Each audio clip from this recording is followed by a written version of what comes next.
जय श्री कृष्ण। आज बात करेंगे गौतम बुद्ध कहानियों के माध्यम से कैसे सिखाते थे। दिन में ध्यान, तपस्या, साधना, संयम से रहना और शाम का जो सत्संग होता था उसमें कहानियाँ सुनाते थे।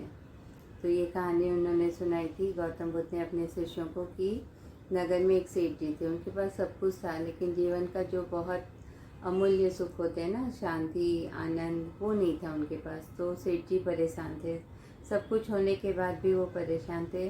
तो किसी ने उन्हें कहा कि भाई इस नगर के बाहर एक साधु हैं, तो आप उनके पास जाइए, हो सकता है आपका ये कष्ट मिट जाए। तो सेठ जी बिजनेस वाले थे, व्यापारी थे, तो सोचे हाँ जाता हूँ साधु के पास, साधु को कोई सिद्धि प्राप्त होगी, मुझे आशीर्वाद दे देंगे और मुझे ये सब सुख मिल जाएंगे। तो वो जाते हैं साधु के पास आश्रम में। तो पहले दिन तो साधु उनको बाहर धूप में बैठने कहता है और साधु खुद कुटी में बैठे हुए होते हैं छाँव में। सेठ जी जो कभी धूप में नहीं बैठे, धूप में बैठे थे कि भाई कुछ आशीर्वाद दे देंगे। तो सेठ जी धूप में बैठे थे और साधु वो कुटी के अंदर छाँव में थे। कुछ सीखने सिखाने की कोई बात नहीं होती है। दूसरे दिन फिर आते हैं सेठ जी साधु के पास कि भाई कुछ सिखा दीजिए, कष्ट मिट जाए, आशीर्वाद दे दीजिए। तो साधु कहते हैं ठीक है आप बाहर बैठिए।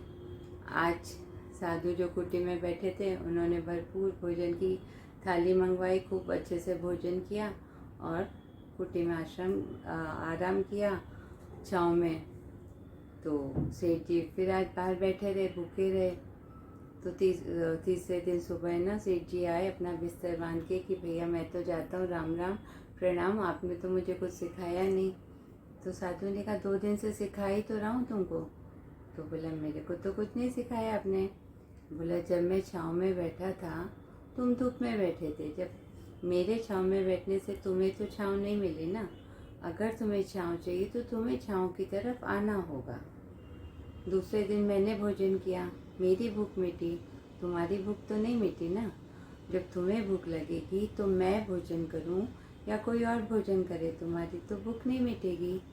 इसी तरह जब तुम्हारे जीवन में ये जो आनंद और शांति तुम्हें चाहिए, इसके लिए तुम्हें साधना करनी होगी। तुम कैसे बिजनेस करते हो, व्यापार करते हो, बढ़ाते हो, तो कौन करता है? तुम ही करते हो ना। तो उसी तरह तुम्हें जो जीवन में इन अमूल्य सुखों को अपने जीवन में लाना है, तो इसके लिए भी साधना तुम्हें ही करनी होगी। तो ये बात अभी सेठ जी को बहुत अच्छे से समझ में आ गई। उन्होंने साधु को प्रणाम किया, उनका आशीर्वाद लिया और वो समझ में आया कि ये जो सुख चाहिए तो इसकी प्राप्ति के लिए आपको ही साधना करना होगा, तप करना होगा। तो ऐसा कहकर गौतम बुद्ध ने अपने शिष्यों को एक जीवन का महत्वपूर्ण लेसन सिखाया। जय श्री कृष्ण। सबका मंगल हो।